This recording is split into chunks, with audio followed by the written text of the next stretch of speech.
Olha, clássico é clássico, né? E uma derrota para o rival, nossa, sempre deixa aquele gosto amargo. Para o Flamengo, então, perder para o Fluminense bem no comecinho da era Felipe Luiz levantou um monte de dúvidas. Mas afinal, o que explica essa derrota? Bom, o próprio treinador deu as pistas na coletiva e a gente vai mergulhar fundo para decifrar o que está por trás de cada palavra dele. E o ponto de partida é esse aqui, ó, o placar frio na tela, Fluminense 2, Flamengo 1. Parece só um número, né? Mas não é.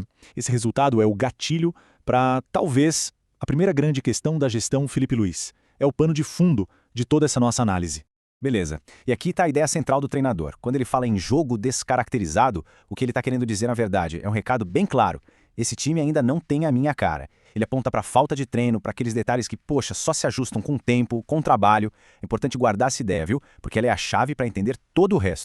Tá, então se o jogo foi descaracterizado, qual foi o resultado prático disso tudo? Bom, vamos dar uma olhada na primeira consequência direta. O impacto que isso teve na tabela e o tamanho do problema que essa derrota acabou criando. E olha, os números não mentem, né? É só bater o olho na tabela pra gente entender o tamanho da encrenca.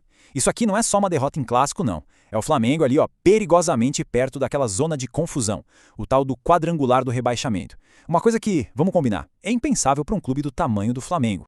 E se alguém tá pensando que isso é exagero, o próprio treinador veio e confirmou. Quando ele admite essa possibilidade, ele tá jogando limpo, tá jogando a real com todo mundo. Ele mostra que o alerta lá dentro tá mais do que ligado. A mensagem ficou clara. O time já não depende só das próprias forças. E a pressão? Bom, a pressão aumentou. E muito.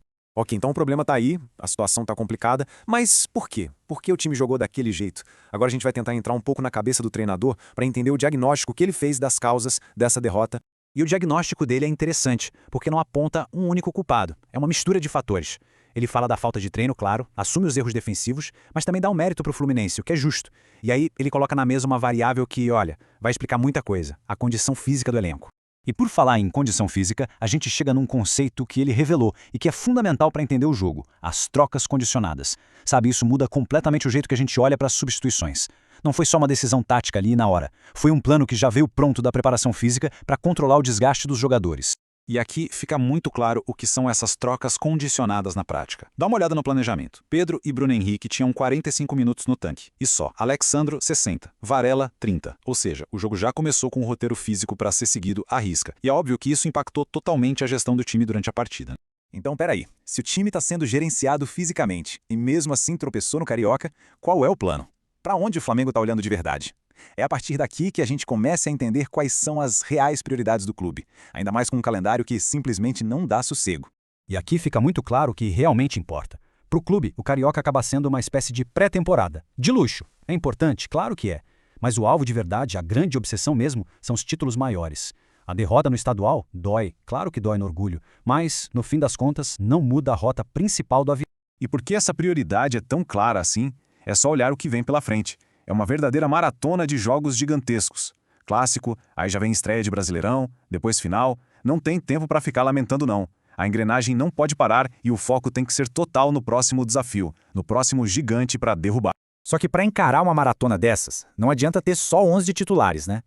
A estratégia do Felipe Luiz passa obrigatoriamente pela gestão do elenco inteiro. É na força do grupo, do todo, que ele aposta todas as fichas dele. E essa fala aqui, olha, é a espinha dorsal do projeto dele. Ele está dizendo, com todas as letras, que a temporada vai ser ganha ou perdida na força do elenco.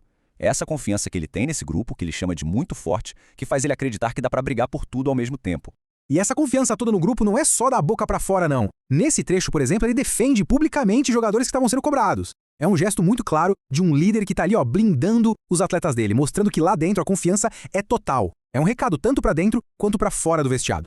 E agora, para fechar, a gente chega no que talvez seja o ponto mais revelador de toda a entrevista: a mentalidade, o pensamento por trás de todas essas decisões e análises. Cara, essa citação aqui é fantástica. Pensa bem, diante de um calendário que muita gente chamaria de insano, de desumano, o Felipe Luiz vira a chave e chama de privilégio. Ele não vê a pressão, os jogos grandes, as finais, como um peso. Ele vê como uma recompensa, uma oportunidade que o time conquistou. É exatamente essa mentalidade que ele quer injetar no grupo. No final das contas, a gente fica com essa pergunta no ar, né? A estratégia do Felipe Luiz está muito clara. Uma gestão inteligente do elenco, foco total nas grandes competições e uma mentalidade que transforma a pressão em privilégio. Mas a grande questão é, essa receita vai ser o suficiente para levar o Flamengo a conquistar tudo? Bom, a resposta para isso, como sempre no futebol, só o tempo vai poder nos dizer.